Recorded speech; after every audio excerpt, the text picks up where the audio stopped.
अस्सलाम वालेकुम, welcome to my guide. इस वीडियो में आपको बताऊंगा कि हम किस तरीके से अपने पार्टीशन को ब्रेक कर सकते हैं और एक पार्टीशन को ब्रेक करके दो पार्टीशन बना सकते हैं। तो मेरे पास यहाँ पे देखें माई कंप्यूटर में अभी तीन ड्राइव्स आ रही हैं। एक है सी डी और सी ई और एफ, और मैं चाह रहा हूँ कि एफ ड्राइव को ब्रेक कर जो 10 GB की और 5 GB की दो ड्राइव्स दो पार्टीशन क्रिएट कर लूँ। तो वो किस तरीके से करूँगा मैं माई कंप्यूटर में राइट क्लिक करके मैनेज में जाऊँगा। मैनेज में जाने के बाद डिस्क मैनेजमेंट, और डिस्क मैनेजमेंट के बाद ऐप ड्राइव जो मेरे पास आ रहा है मैं इसको करूँगा delete.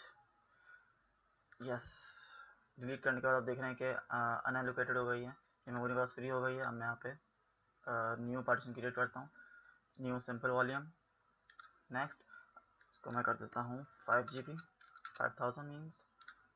Next next next, finish.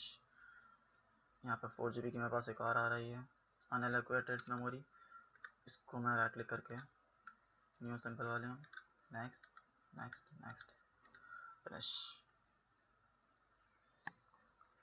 आप देख रहे हैं कि मेरे पास एक F का पार्टीशन था 10 GB का, मैंने उसको डिलीट किया और डिलीट करने के बाद 5 GB के दो पार्टीशन क्रिएट कर लिए हैं। तो इस तरीके से आप बगैर विंडो इंस्टॉल किए अपने पार्टीशन को डिलीट भी कर सकते हैं और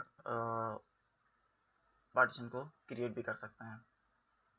अगर आपको मेरी वीडियो अच्छी लगी है तो उसको मेरे चैनल मैक गाइड को सब्सक्राइब कीजिए, मेरी वीडियो को लाइक कीजिए, और इसके अलावा कोई और ऐसी चीज़ है जो आप सीखना चाहते हैं तो उनको कमेंट्स में शो कीजिए। तो इंशाल्लाह नेक्स्ट वीडियोस के ज़रिए मैं आपको वो चीज़ गाइड कर दूँगा।